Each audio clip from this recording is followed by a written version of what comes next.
Hey, everybody. I know it's going to take a minute for y'all to get in. Alerts just went out.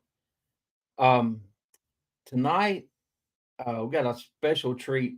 Um, when I sent the invite out to this fella, I had thought there was about a 1% chance he might even say anything. And he came back and said, I'd love to be on the show. I met this guy in Gatlinburg this past summer. Been listening to the podcast, watched Finding Bigfoot. Just they're they're great group of guys to listen to. Matt, I'll bring him on here in just a second, y'all. This is Matt Pruitt. Hello, Matt. How are you doing? I'm great. Thanks for having me, Roger. Really appreciate it. Oh man, I'm excited. I've gone over this. I don't know. You produce a show, so I don't know how your process. But I'm driving down the road with my job, and I'm having conversations like this could go. There's a million ways this could go. And the reason I say this to the guys that are coming in, I listened to the podcast with Cliff and Bobo, and when I found it, I wasn't into podcasts, but at work they let us listen to them, and I'm like, wait a minute, I wonder if there's a Bigfoot one. Well, the first one to pop up was y'all's, and I hadn't seen Finding Bigfoot in a while, and what I noticed about the podcast was that you guys don't have anybody telling you what to do. So you can be Matt, Bobo can be himself, and it's awesome. Cliff, you get to know the real people, and um, y'all talk about how the TV show you were kind of limited in what you could do, and they tried to steer you. And I know you guys. What I'm impressed with is you hold the fans to a higher um I don't know what the word is. You think more of the fans than maybe the production company did because you guys are on our side. You want to teach us things. Not to dumb down the subject or whatever. And like I said, it could go a lot of ways. But if you want to introduce yourself, I kind of teased it that you helped with the first episode, right? You're from North Georgia originally. Certainly, yeah, I did work on that first episode of Finding Bigfoot as well. So I'd been pursuing the subject on my own for a long time, starting in the early 2000s there in Northeast Georgia is the area where I grew up outside of a town called Helen. And then, through years of doing that, eventually moved to Seattle so I could be in the Pacific Northwest and pursue the subject there because that obviously, like, as a huge student, a huge fan of the subject, you read so much about the Pacific Northwest. And so Right. I had an opportunity to be out there for a few years. And so I already knew who Bobo was. I joined the BFRO in 2007. But even before that, if you ever saw Doug Hycheck's show, Mysterious Encounters, Matt Moneymaker was a producer on that show. So he was in a lot of those episodes, but it was essentially the first BFRO television series. And then Autumn Williams was essentially the primary host. But Bobo was in a few of those episodes. And so when I moved out there, I heard all these stories about Bobo from friends. And then I finally met him. I met him and Cliff in 2009 at a gathering that was sort of a celebration for Bob Gimlin there in Yakima. And Bobo totally lived up to the legend, but we didn't really bond until we filmed this show with Bob Saget in 2010 on the Olympic Peninsula of Washington there. And just had a great time and really hit it off. And so I'd been working really closely with Matt Moneymaker for several years at that point. And there had been a couple of opportunities for other production companies just shooting sort of not really like a pilot, but almost more of like a sizzle reel or something like that. And I was part of one that we filmed in central Georgia and then one that we filmed on an island in the Puget Sound on sort of the peninsula side. And then neither of those really turned into anything. But then, they filmed this pilot for this potential Animal Planet show in Alaska, and then it got picked up to do 6 episodes. And so Matt had sort of reached out to certain investigators to say, well, hey, they're going to do these 6 episodes. Do you have any sort of info packets you can put together for your certain areas that might be compelling to them? And so, of course, I put something together for Northeast Georgia and specifically around my hometown with certain witnesses and locations and things of that nature. And it was one of the first ones to get greenlit to be made. And I was like, oh, that's going to be so cool. Good luck, guys. And really it was Matt and Cliff who both had told the production company, they said, well, you should just hire Pruitt to work on this because he knows everyone there. He knows all the witnesses. He knows how to get to all these locations. He knows all the best Bigfoot spots. Like, we should have him there. And they did, which was crazy because I had no television production experience whatsoever. So they hired me on as a field coordinator and fixer. So I was there with the, advanced producer for a week, and then we filmed for a week. So that's how all that happened. And of that 6 episode run, that was the second one filmed. First, they filmed the Uwharrie, North Carolina episode, and then they came from the Uwharries to North Georgia. But that became the premiere episode of the whole show.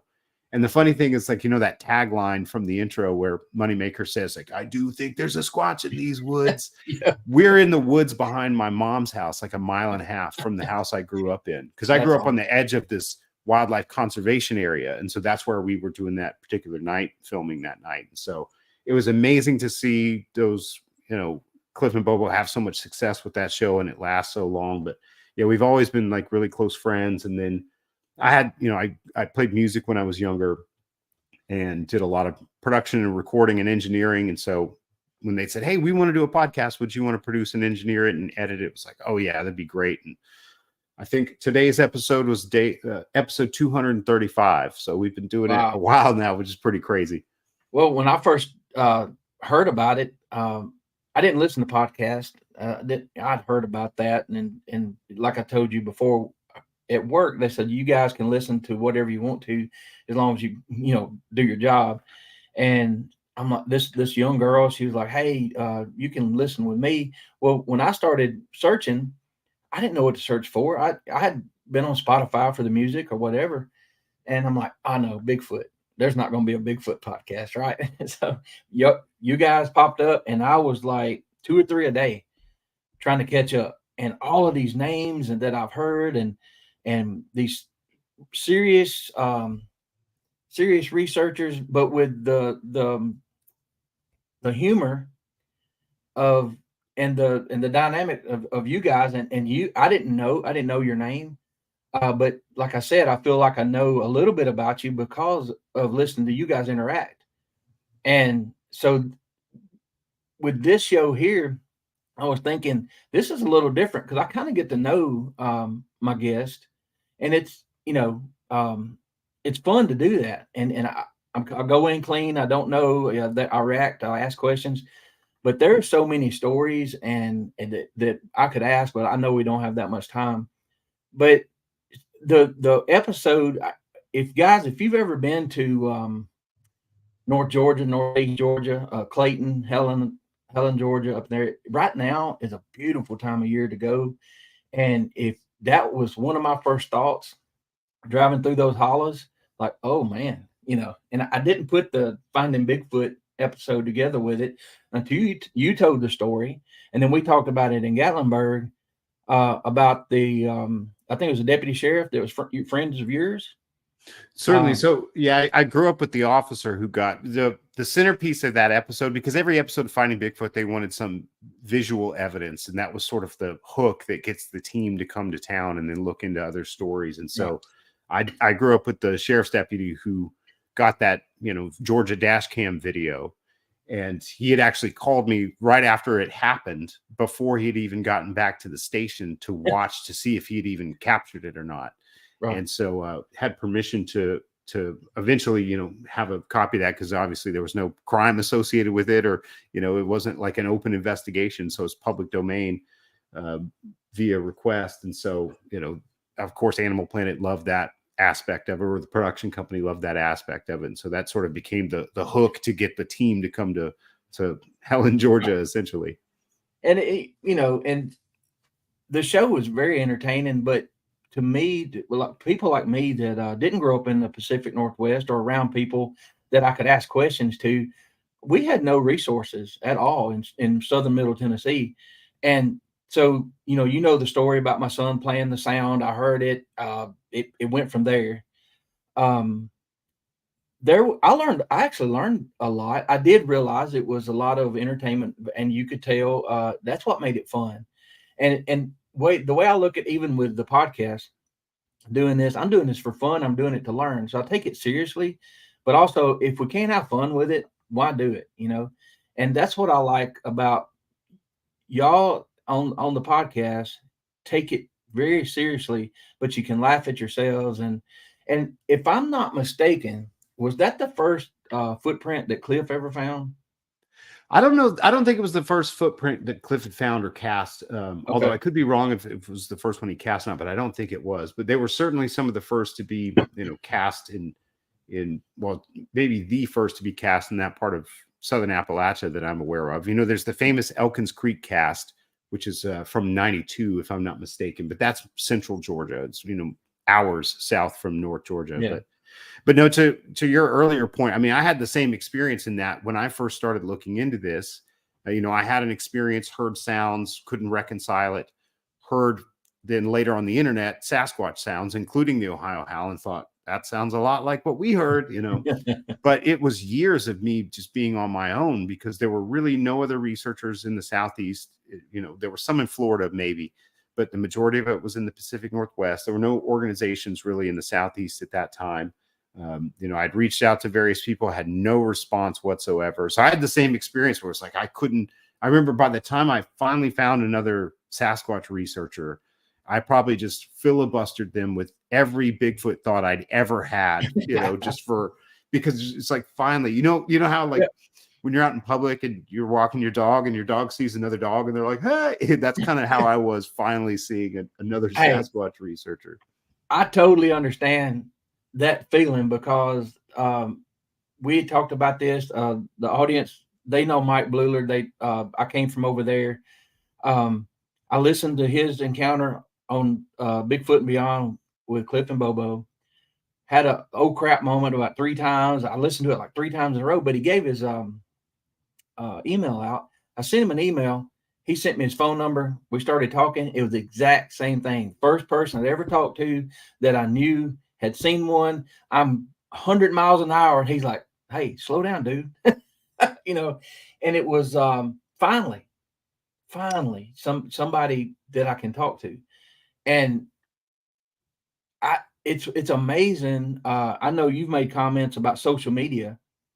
I'm asking questions. I'm always tagging you guys, and I appreciate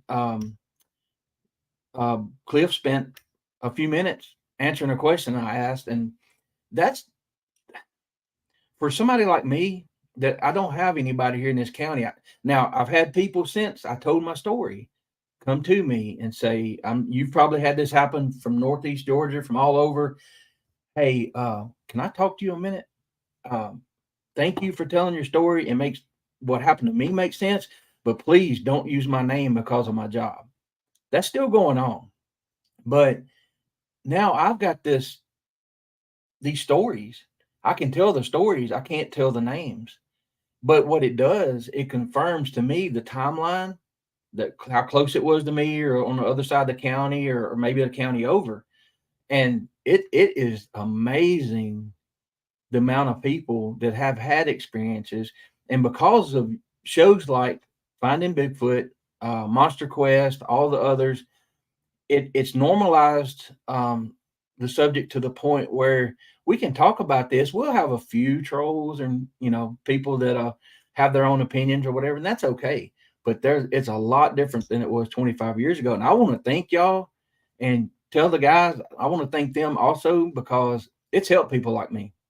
So I can definitely pass that on. And yeah, when I met you at Gatlinburg, because I administer all the social media for the podcast too, and so when I see, because like you said, social media, there can be trolls and things of that nature, but we've been very fortunate to have a very positive audience, and so I've always seen like really supportive, positive comments from you. And so when you had come up, I was like, "Are you Roger Williams?" I was like, "I've seen your comments, man. Thank you so much," because it really does. When you put so much time and effort into something, to see that people are like, "Hey, I enjoy this," it's like, "Oh, thank goodness," And it's funny because I know you're from like South Middle Tennessee. Mm-hmm. This book, which suffers from the worst of all Bigfoot book titles. So if that author listens, I'm sorry, but it's called Far Out Shaggy Funky Monsters. It is an amazing book, and it's about essentially the state of Sasquatchery from late 1969 until early 1980. So it covers the entire 70s, and it is so rich with information. And there's newspaper articles and bulletins and personal correspondences and all this stuff. But I learned in there that there was a Sasquatch research organization based in Nashville in the 1970s. Wow. And they looked into, I guess, Middle Tennessee and other parts of the general region reports. And a friend of mine who's in the Nashville area as well had reached out to, I think the person who led it, if I'm not mistaken, has passed away. And he reached out to the person's son, and they're trying to find, if there's any notes or casts or anything like that. But whenever we have some time, I'll dig up those sections of the book. I'll just take pictures of it and email it to you so you can read the stuff. But it was really interesting to see. Well, Nashville, now I learned this from 7th grade Tennessee history, so it may be true or not. I've since learned that some of my teachers back then were jokesters and they would just make up stuff. But so this we're Nashville in the Nashville Basin there, and then you have this circle of ridges, and some people Highland Rim. Yes, and it's got some other nicknames or whatever. And I'm on that southern rim down here, and what I've learned in the last 7 or 8 months is every time I hear a story, it's close to that section of ridges. You got the rivers, and you got we all know animals like to use ridges because they can get away quicker, and they can see what's coming. But I was kind of blown away by, now I expect northeast Georgia from the foothills and the way that looked. I thought that maybe it was an isolated incident with me, but it wasn't. And we've had some people on from locals that not only, Matt, can tell you what it was shaped like, but within 20 yards, and talk about the pits in its face, the leathery look, the shape of the teeth, the nose, the hooded nose. And these people in chat here, they're great at asking some great questions, things that you wouldn't think about. And the hair, not fur, it just amazes me. Some of the local stories. And when you know somebody, it makes all the difference in the world. You know how that person has carried themselves all their lives. You know how honest they are. And that holds more weight because you know how they are, and they're not just going to make things up. And then when you ask questions and they can give you details like that, I'm blown away. I've learned so much in the last 7 or 8 months. I kind of have to take breaks every now and then because it gets to be so much. But well, that southern portion of the Highland Rim, it's probably the least changed, and it's the closest to that beautiful, super rich habitat in the southern portion of the Cumberland Plateau that like straddles into North Alabama, which is just all epic out there. But when you look historically at like the northern parts of the rim and to the west side, where it gets closer to like Franklin, Leapers Fork, and some of those places, Boston and Fly, and all those little towns. Some of them aren't even really towns, but there were reports in those areas going up until about the late 90s, and they slowly sort of declined. Now it could just be that, not as many reports are being generated. The activity might be the same, but people just might not talk about it. There's all sorts of things because reports are not really databases of sightings. They're databases of people who claim to have had sightings and who are willing to talk about it publicly. That's very different than just people who are having sightings. But which I always found really interesting in that, like Williamson County, for example, there were a lot of reports extending to a certain point in time. Now, I spent a lot of time out there, and we lived in Williamson County for a while, and I have friends have property out there, and we get to hike around in there, and a lot of it looks like the foothills of the Southern Appalachians. It looks a lot like parts of North Georgia, which is why I love being out there. Yeah. So the habitat's like, well, it's not bad, and there's other animals out there. But what's interesting is that the reports sort of decline in that part of the Highland Rim, whereas you would think, okay, well, if this is entirely imaginary, as more people move there, more reports should come in, because if it's all in the mind of the, the experiencer, then why would they decline? They should go up. More people, more sightings, et cetera, more experiences. But no, it seems like, well, just like bears and other animals that sort of got pushed out by, certain roads being built around there, cut off like 840 in some of these places. But Well, yeah, that southern portion, I think, is a lot more viable these days. Well, what about this? So if you, I know you're a researcher, and I can tell when you dig into something, you don't leave any stone unturned. It sounds like. So if you have, I know where Leapers Fort and Thompson Station, and this is where I grew up. So we get out and ride the roads, and you're talking about my home now, and it's fun to listen to that. But so if you have an area that maybe up to 92, 93 had reports, but and then they kind of waned off. What about 5 to 10, 15 miles away in a better habitat like maybe Hickman County or in, even up at was it Dixon, south of the LBL and all that. I had my experience, my encounter, the one I saw and the other things that happened. It ended, and I think it was mad because they were strip mining for phosphate, and they tore up hundreds and hundreds of acres. And after that, I didn't hear anything again for a long time. But on the north end of the county and some other areas, they did. Even I think my latest is 2008, a report I took from the north end of this county in 2008. A guy I went to school with almost hit one with a Jeep, had the top off. And when he went by, I said, the Bigfoot flinched and snarled, and he said, I was looking up his nose at night. And after something like that happens, you've heard it a million times, and with what you do, he started digging and trying to find whatever he could. And he went to the landowner and said, have you had anything weird happen out here? Have you seen anything weird? And he said, I've seen the big boy twice. I know what you're talking about. So, and he wouldn't have told him that unless he come to him and asked. So I feel like you're right. I feel like because I didn't have another experience for 35 years. I've had people say, "Oh, you've had too much happen." I'm like, not really. And the fact that we stay in the woods like we do.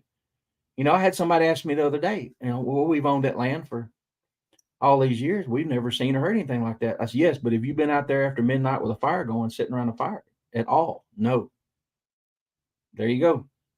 So and I don't know why I'm doing it. I'm trying to learn. But it's so once you have an experience, it's hard to shake. Well, certainly, and you're always seeking. Yeah, I mean, I'd sort of describe it in the book as like they have this almost like an initiation, and you're always trying to have like a renewal of that sort of transformative, that initial transformative experience. So I've been trying the same thing for many years. But again, with databases, it's hard because it's like, well, they like I said, they don't necessarily reflect every sighting, observation, encounter, experience, whatever terminology you want to use, because most people don't report such things. And then a lot of people do end up reporting them to an organization or a site, and the site never does anything with it. They either never call, they never respond, or they never publish it or whatever. And so just because there haven't been as many reports in some areas in the last 10, 20 years might have nothing to do with activity and everything to do with some elements of human nature. There's been plenty of places where, in the BFRO, there might be a cluster of reports in a certain region that you think, oh, wow, and they're from a certain period of time. And then you look and all those reports were published by the same person.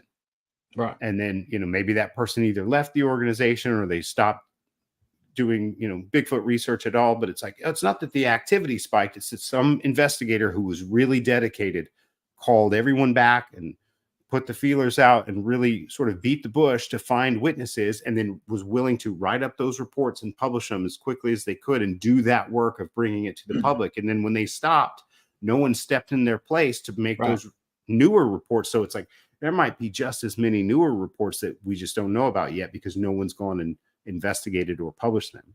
So okay. So shows like we talked about, you said everybody should have a show, kind of, sort of, because it's a great way to exchange information. So maybe all of us around the country that are doing this, you put the county and state when you do have somebody reporting something. That way, Matt, you could go and search, hey, Lebanon, Tennessee, or whatever on YouTube, and this may be a good way of documenting things for the future.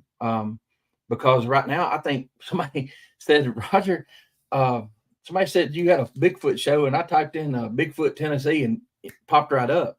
And I try to put the area or whatever. I'm glad you said that, because I will definitely start putting the location in. That way, future researchers can find it. Because you're right. I believe in this county, there's like 3 official sightings, but I know of a lot more by teachers, football coaches. I don't want to say too much more, but the type of people that you've known all your life that don't really talk about a lot of things. And I had one time told me, about seeing one step across a fence on the road close to my house, which with that guy, I knew how he was. He's not a one that runs around telling lies and whatever. But what it did, it just made me feel better, that somebody else had seen one closer to where I grew up. So, yeah, guys, yeah, word of mouth. I mean, exactly. So, Well, I think those experience, like you talked about, interviewing people that you have known through some other walk of life, whether you grew up together or they're a local or a coworker or a friend of a coworker or whatever the case may be. Those sorts of, I mean, and I discussed it a little bit in the book too, is that those sorts of experiences are like, to the skeptical person or the cynical person from the outside looking in, like the witnesses that they're going to see are going to be the ones on probably some of the biggest shows. And a lot of those shows are going to be the most sensational ones. And so they're going to cherry pick the most outrageous stories to highlight because it makes for good TV. Or there's certain podcasts that have the most outrageous, sensational sort of stories, and the storyteller is anonymous, and we don't even know if this person's a real, right. who they claim to be or not. And so I try to tell some skeptics or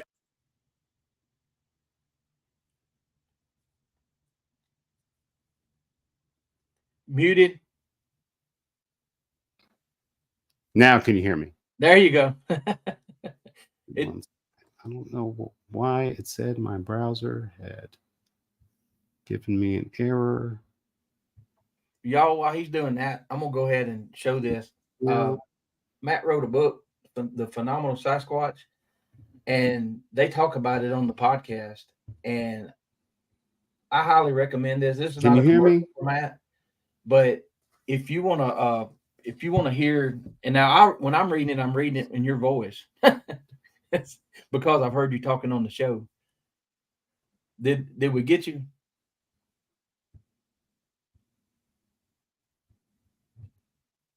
Okay.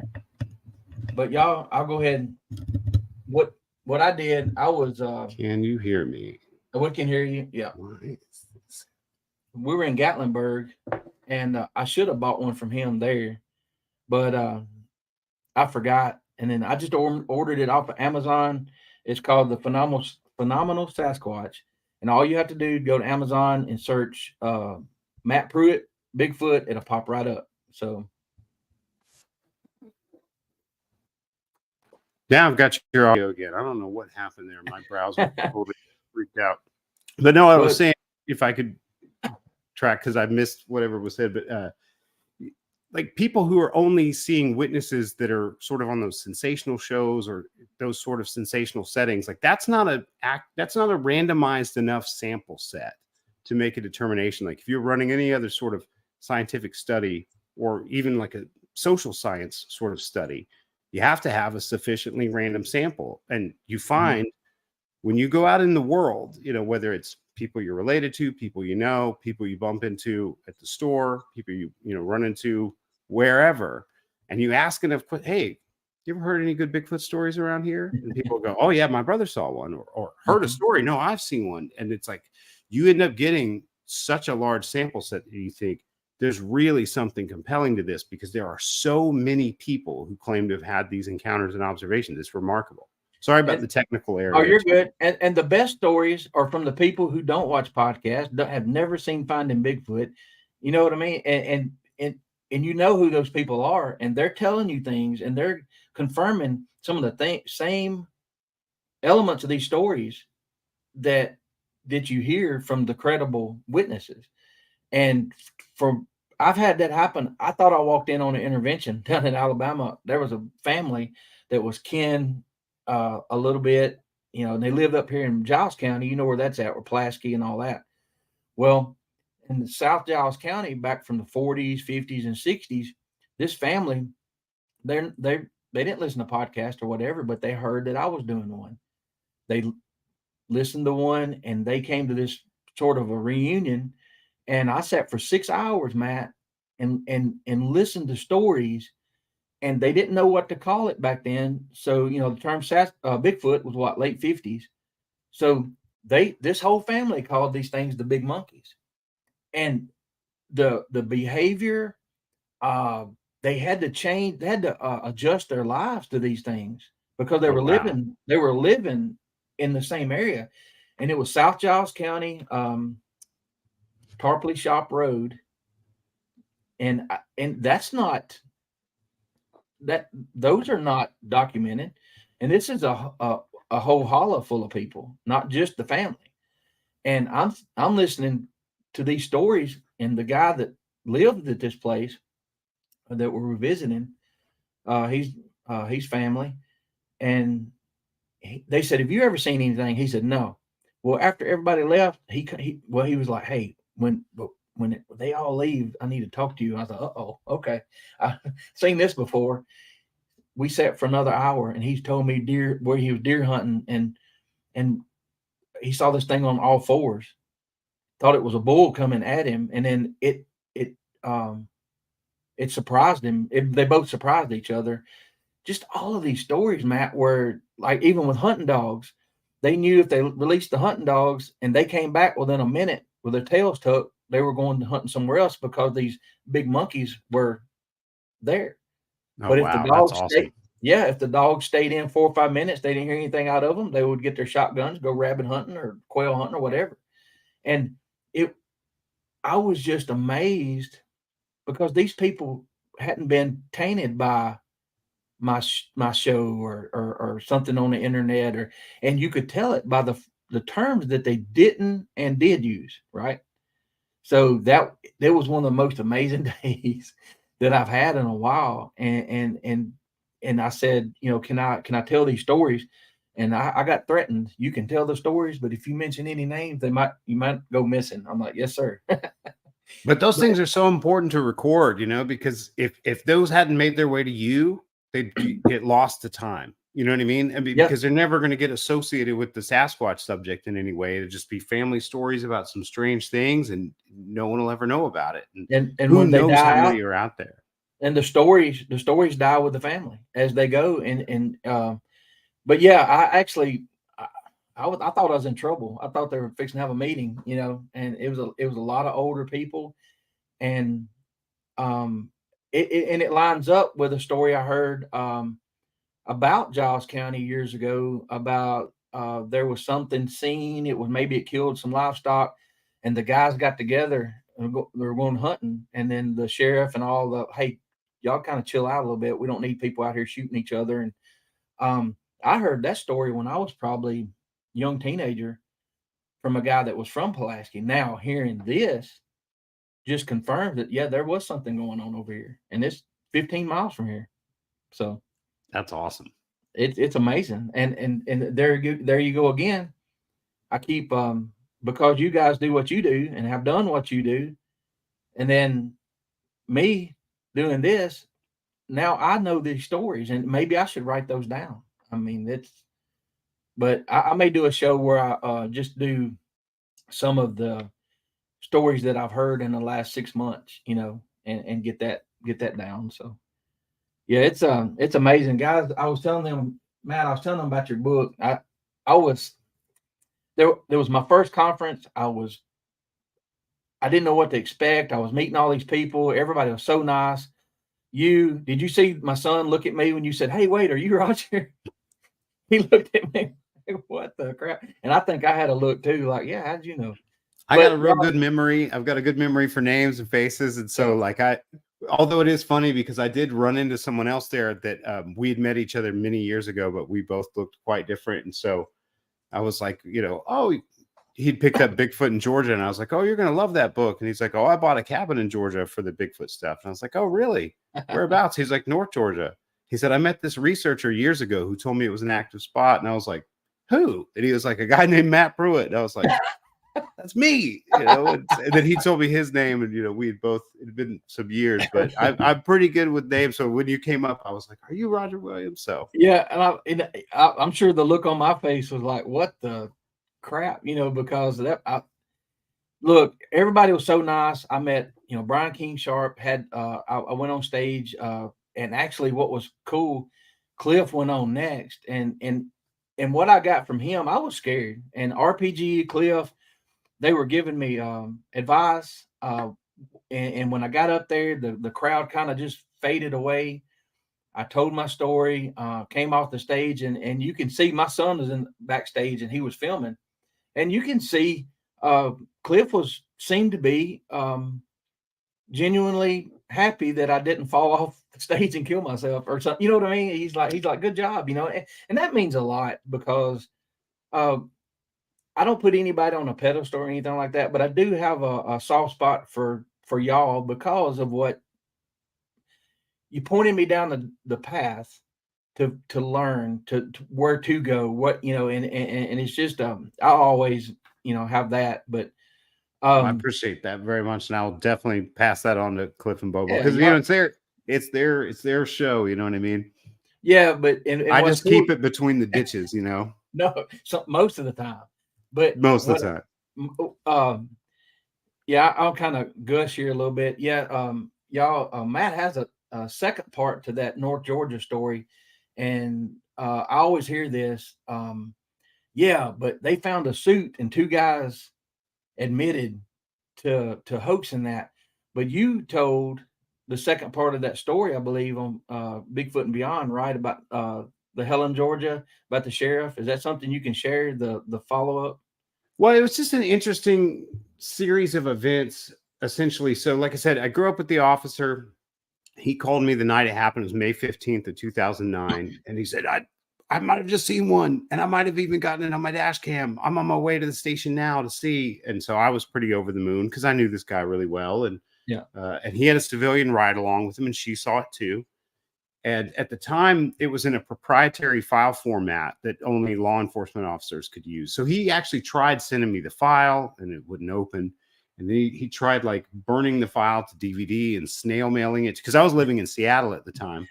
And so he mailed it across the country to Seattle, and it wouldn't play it. So finally, I flew from Seattle back to Georgia to get with him, in person.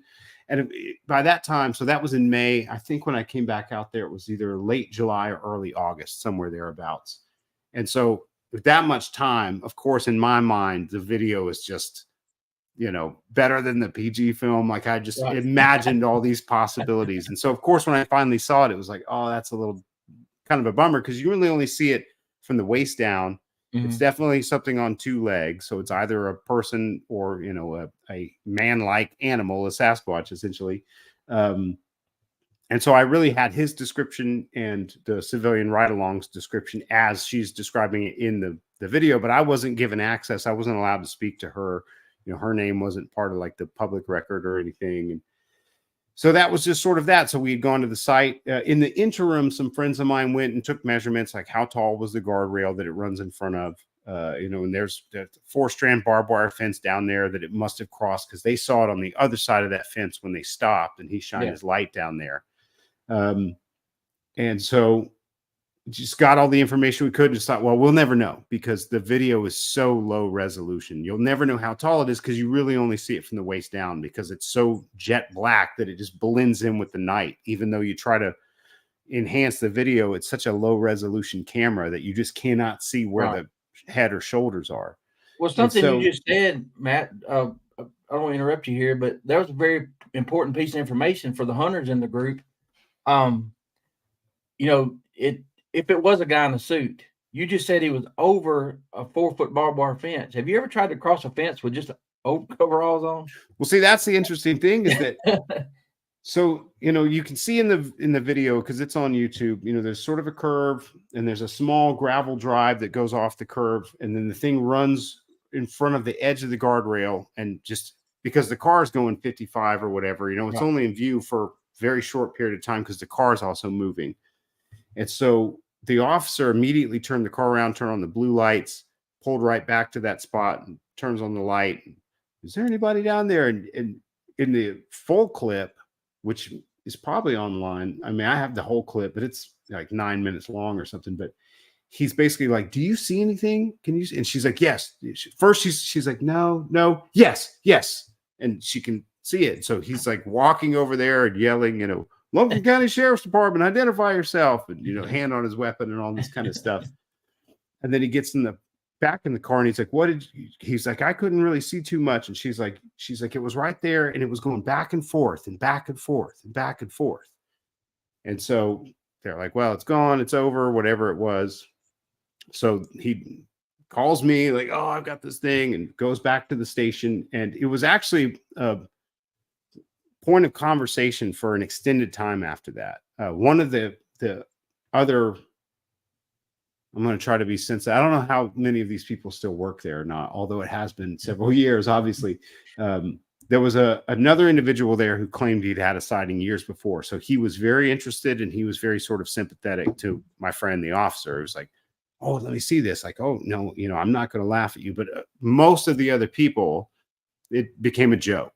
Like, Right. "Oh, he thinks he saw a Sasquatch, huh?" And even the civilian ride-along was just completely convinced that, like, "No, what I saw was not a person in a suit. Like, it was all one color, which a suit could be, but said Right. it was very large, moved very fluidly, and ran down." And so like I said, in the interim, my friends had gone down and seen like, "Oh, well, it would have had to cross this fence," and et cetera. So it just seemed improbable because, if you have a mask on at night, well, it's jet black dark anyway. And you Right. can only see when the headlights are illuminating the space in front of you. That's the only Right. time you'd be able to see anything. And so Yep. once it runs in front of the car, once the car's gone, you're back in basically jet black darkness And again too. and me and you would wipe out going down the decline right there. Certainly. So all those things made it interesting, but there were some odd things too. I mean, there's these skid marks in the road right there, which is, even at that time we were like, okay, was this a prank that someone's pulled before? Because there's Right. skid marks right there, but it is kind of it's not a super tight curve, but it is a curve, and people do go too fast around there because it's the mountains, and like joyriding up there. I cannot tell you how many motorcycle fatalities I have seen with my own eyes in North Georgia, let alone, just Right. regular vehicle accidents. But I mean, just a few years ago, I was driving my wife around talking to her about, "Oh, yeah, you wouldn't believe how many motorcycle fatalities I've seen." And we rounded a bend and saw one that had just happened. I mean, like no emergency people on scene yet. So skid marks in the mountains are not really like indicative of a Sasquatch hoax necessarily, but it was Right. interesting that they were right there in that spot. So I know we're pressed for time, so I'll try to make it short, but there's a lot to discuss here. So when we, like I said, pitched that episode, Finding Bigfoot was going to do this episode, I had to, as the sort of like advanced production team, field coordinator, fixer, I had to line up, permits for everywhere that we were going to film, and like rental cabins and rental cars and catering and all that, everything that makes the production happen. And so I had made contact with some of the, like the heads of certain ranger districts around there, certain districts of the Chattahoochee National Forest, to get permission to film there. And of course they want to know, like, "Well, what are you filming? What's it for?" Because they need those details. And I was heading down there anyway. And so they were like, "Well, you can meet in person. We'll talk." But of course, I gave them what information I could. So now at this time, it's early 2011. So the event happens May 2009. Now we're at like January, February 2011. So almost 2 full years have passed. And there was a town hall meeting that happened, I guess, among like local leadership. And they were talking about happenings of the day, so to speak. And one of the Forest Service people said, "Oh, funny thing, I got a call requesting a permit. Apparently, Animal Planet's going to come here and make a Bigfoot show." And so there was a reporter there for the local publication in a town called Dahlonega, called the Dahlonega Nugget, because Dahlonega is where the first gold rush in America happened, was there in Northeast Georgia. So this reporter from the Dahlonega Nugget reached out to, I guess, the production company or other people and like, "Oh, so you're filming this Bigfoot episode here?" And they're like, "Oh, yeah, this thing happened with a sheriff's deputy in 2009. And so then the Dahlonega Nugget reached out to the sheriff. Like, "Oh, are you familiar with this?" And the sheriff gave a quote to the Nugget and said, "Oh, yeah, I went out there the next day after that happened and started knocking on doors." When he actually said the first door he knocked on, the first place he went to, there were some young, very nervous looking guys who opened the door, college kids, and who seemed very, nervous acting and afraid. And no, we didn't do anything. No, we didn't do anything. If I'm remembering like this timeline all correctly. And that it was after that someone reached out to him and said, "Hey, are we going to be in any trouble if we tell you that we did this?" And he said, "No, you won't be in any trouble." And they said, "Okay, well, it was us. We had a gorilla costume. We were having fun," or whatever. And he claimed to the newspaper, like, "Oh, I even have a picture of the guys posing with the gorilla suit." So I was like, "Well, great. Let's see it. Like, let's have it." "Oh, no, this sensitive information, sensitive identity." It's like, it's not sensitive. There's no crime committed. Yeah. And so we couldn't get him to speak with us on the television series. My friend was still an officer at the time. He was still employed by the same sheriff's department. And I had two other contacts there. I won't try to get too detailed in how I know this, but there were two other sheriff's deputies that I had contact with. And all three of these people told me, they said, "We've never heard this story from the sheriff before." Now, it doesn't mean I'm not saying that like the guy's a lie. It doesn't mean it's not true. They were just all like, "We've talked about this event and this video so many times and, made fun of it and laughed about it and given the officer a hard time. 'Oh, you think you saw Bigfoot, huh?'" They said now suddenly almost 2 years later, there's the sheriff's like, "Oh, no, I figured it out all by my lonesome on my day off the next day." And didn't tell anybody. And somehow failed to mention to everyone, "Oh, hey, I figured out the Sasquatch thing." So we were like, great, let's get him on camera to tell that story. Maybe he'll show the picture and that'll be in the episode. Well, he didn't want to do that. It was not terribly far from Dahlonega. It's basically, if you look at the intersection of like Town Creek Church Road and Frogtown Road, that's almost right there. Very close to that. And so, I did make contact with Civilian Ride Along. It took a lot of work to find her and get her in the episode. And she was like, "I don't believe that for a second.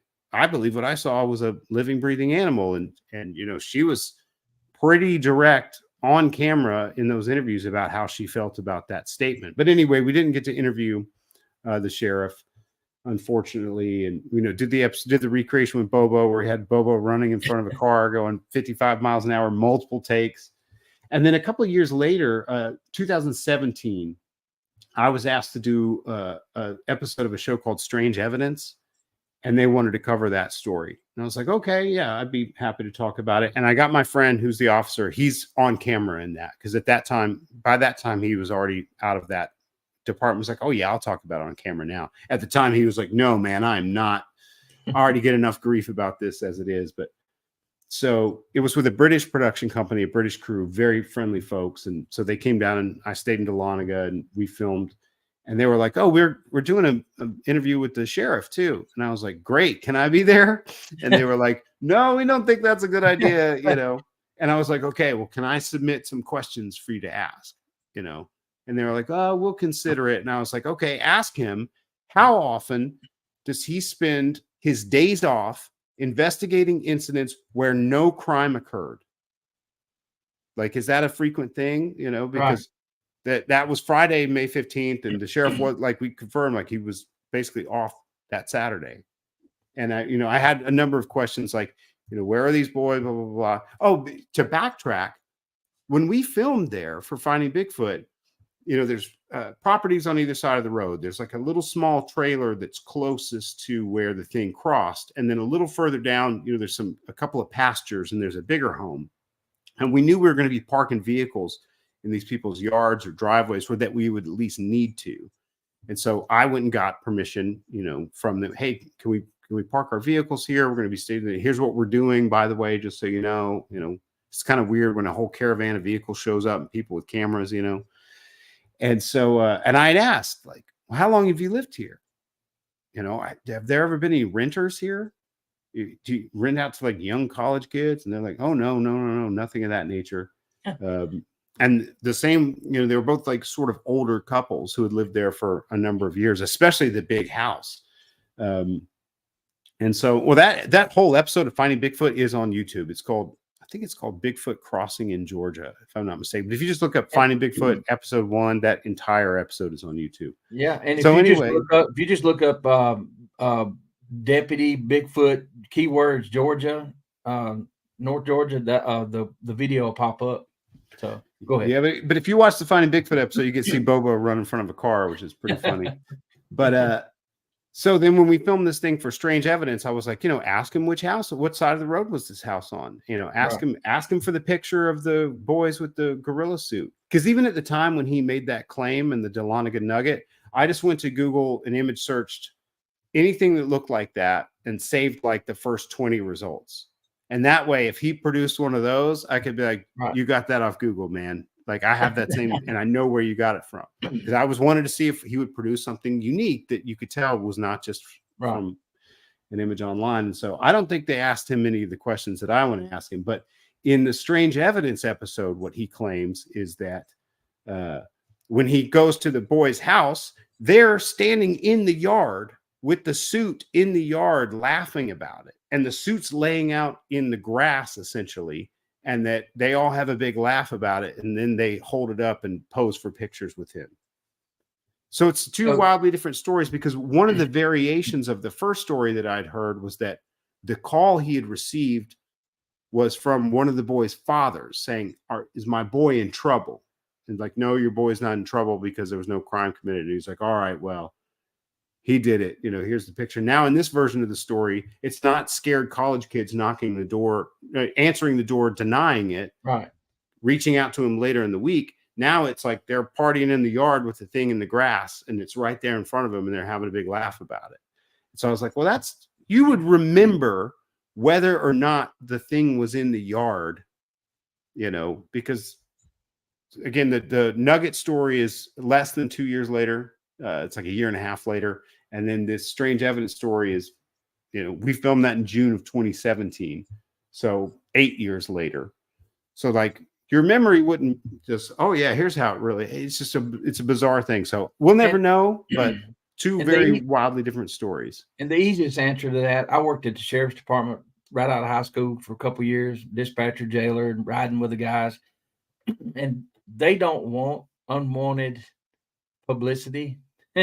And so that totally makes sense to me that he just made that up and just trying to diffuse the situation so he wouldn't, or become a laughing stock. So, and I guess that's the way he looked at it, because when you have the uniform on, you're representing the whole department. So I could see that happening very easily, and then get caught up in a lie and not be able to produce the evidence. So I heard you tell that, and that I still hear people say that. Well, I heard it was proven that.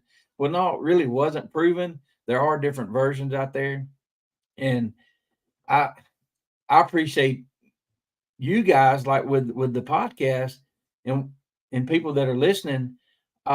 They're very real about some of this stuff. They're not pushing. I don't know what you would say, false stories or whatever. They're being themselves, and it's refreshing to get to learn a little bit and have a little bit of fun too. I would highly suggest y'all go to Spotify. It's free. Look up Bigfoot and Beyond, right? With the N. Yeah, well, Bigfoot and Beyond with Cliff and Bobo. Yeah, our Twitter is Bigfoot and Beyond because we didn't have enough. They didn't give us enough characters.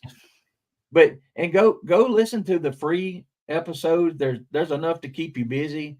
There are a lot of great stories, and as you listen, they'll point you to different things you can go look at. Now, I listened to it for so long, and I found out that a Patreon, it's only $5 a month, and they're really real on that part.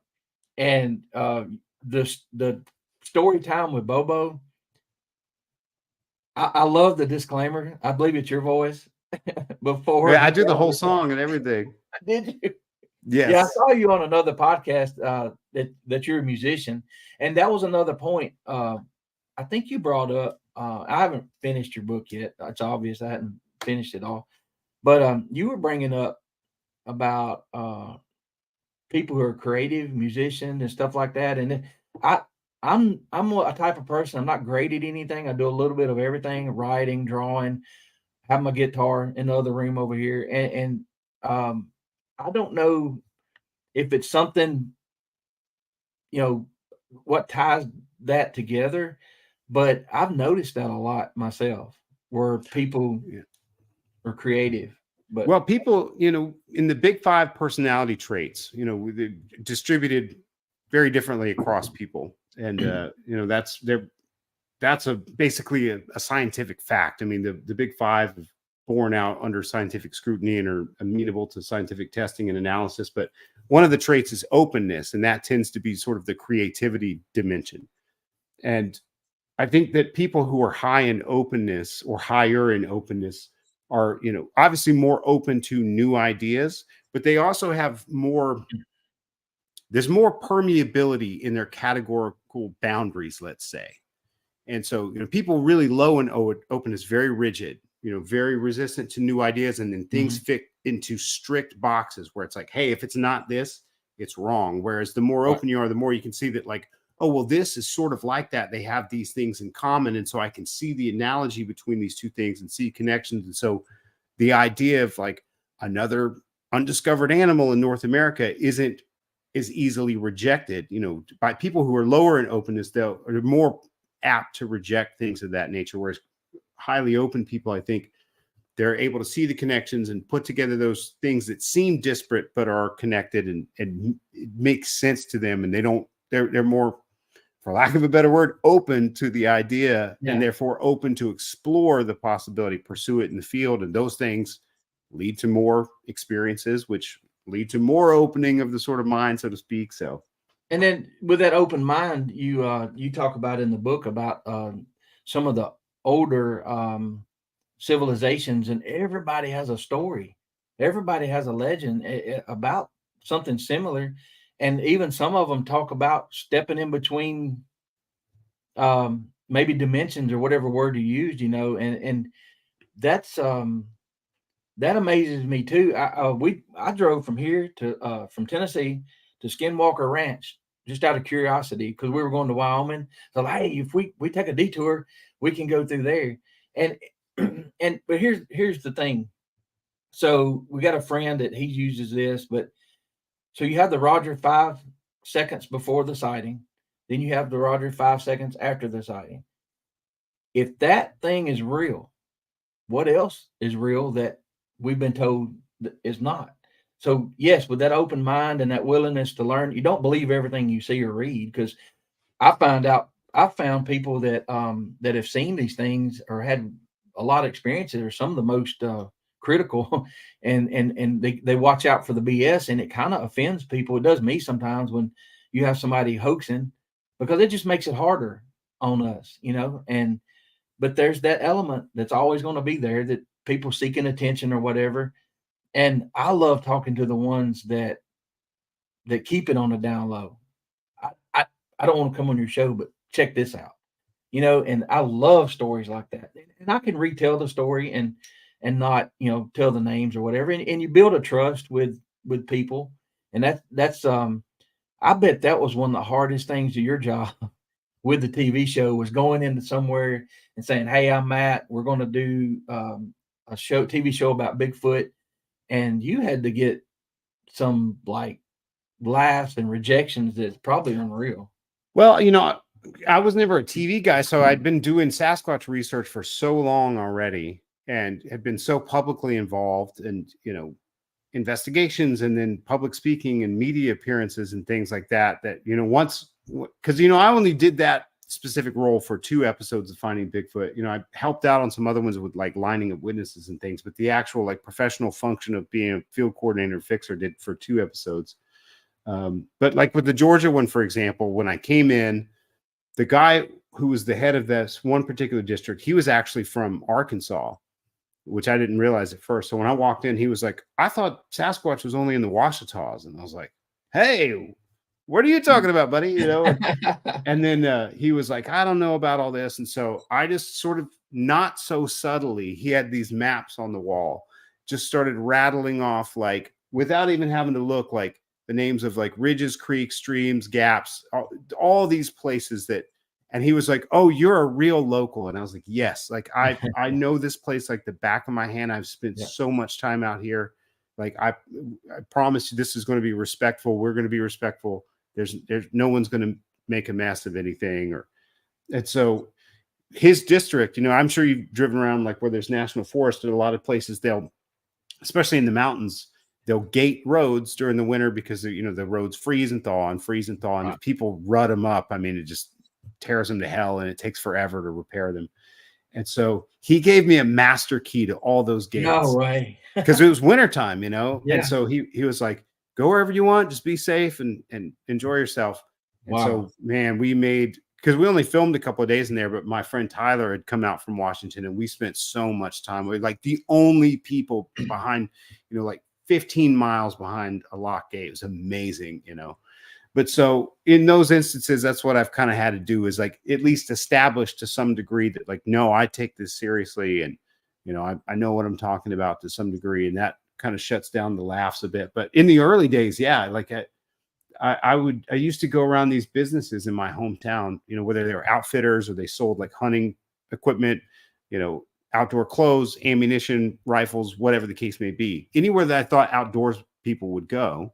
Yeah. And I used to have these business cards, with my name and number and email address. And like, if you've seen something, blah, blah. And these people would not let me put these in their stores. They would laugh at me. Now, at this time, I was 20 years old. I was basically a kid, and I just couldn't, I couldn't get anyone to have a conversation with me. And now, because of that Finding Bigfoot episode blew up, like my wife and I were just in my hometown a couple months ago, and everything is Sasquatch related. There are carved wooden Sasquatch statues in town that say like, welcome to Helen, Georgia, and every t-shirt and hat. It's crazy.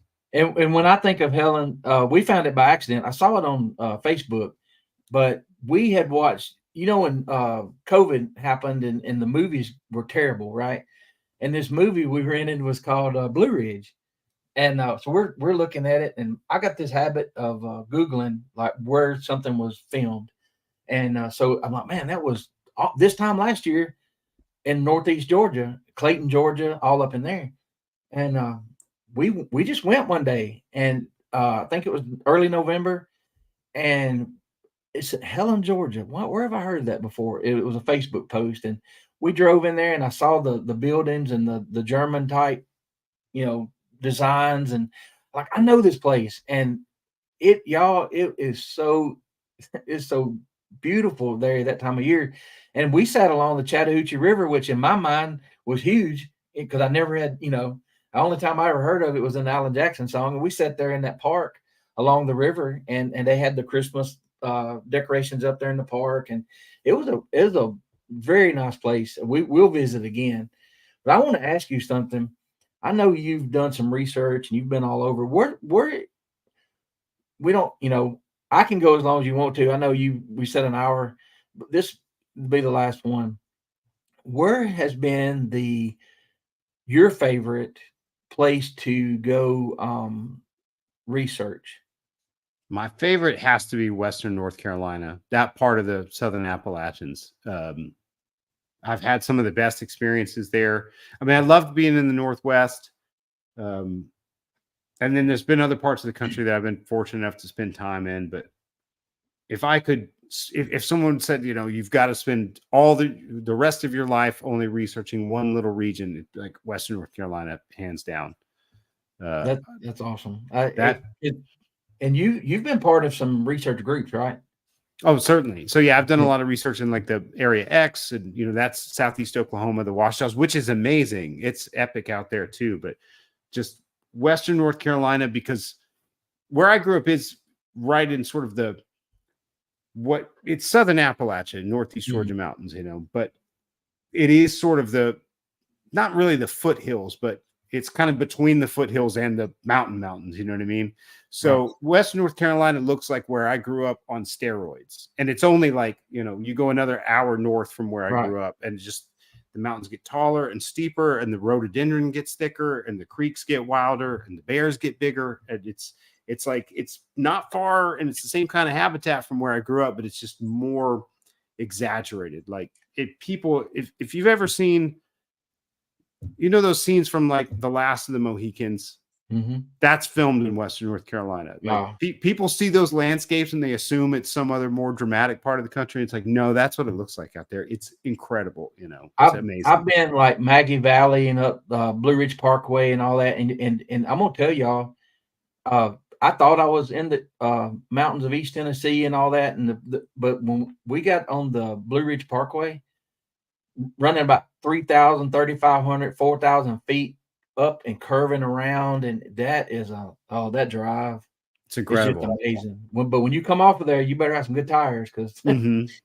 But Matt, I could talk and listen for hours. So I don't want to keep you too long, but thank you so much. Everybody, please go check them out. They're open and honest about everything. They're fun to listen to on Bigfoot and Beyond. And I don't want to sound like a commercial. I'm not going to try to sell anything that I haven't approved of. And you guys, y'all, the laughs and the information too with the guests. I appreciate it. I hope some of y'all go listen when you're riding down the road, listen to them and just check them out. It's free, but if you want to do the Patreon, it's just $5 a month, and it's worth it.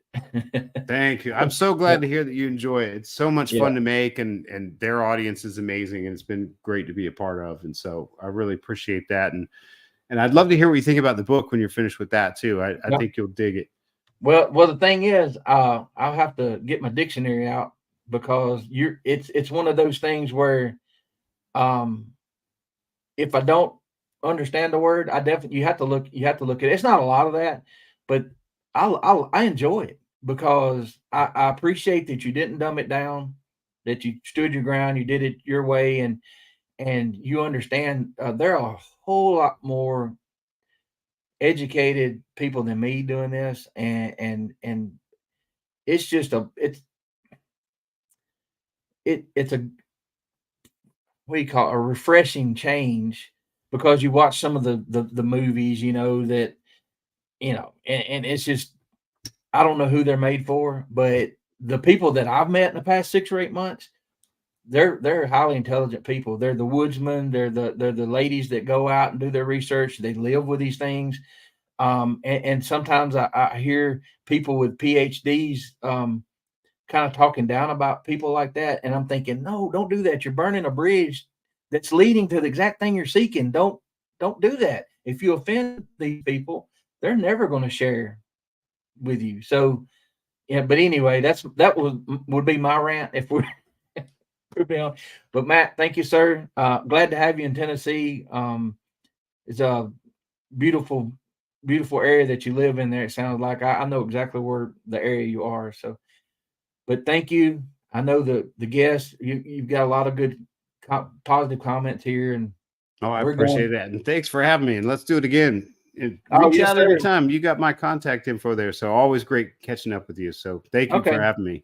Thank y'all for making me and my son feel welcome at our first convention. And it just lit the fire even more. So glad to hear that. All right. Thank you, sir. Thank you. Y'all, y'all hang on. I'm gonna make another link. Me and Greg are going to come on. We're going to be in Alabama tomorrow. We're actually going to do some maps. You've heard this term before, boogering. Going to finally meet some people we've met online, and should be very interesting. Next to a national forest, and I'm kind of nervous, really. But all right, thank y'all, Matt. And hold on just a second.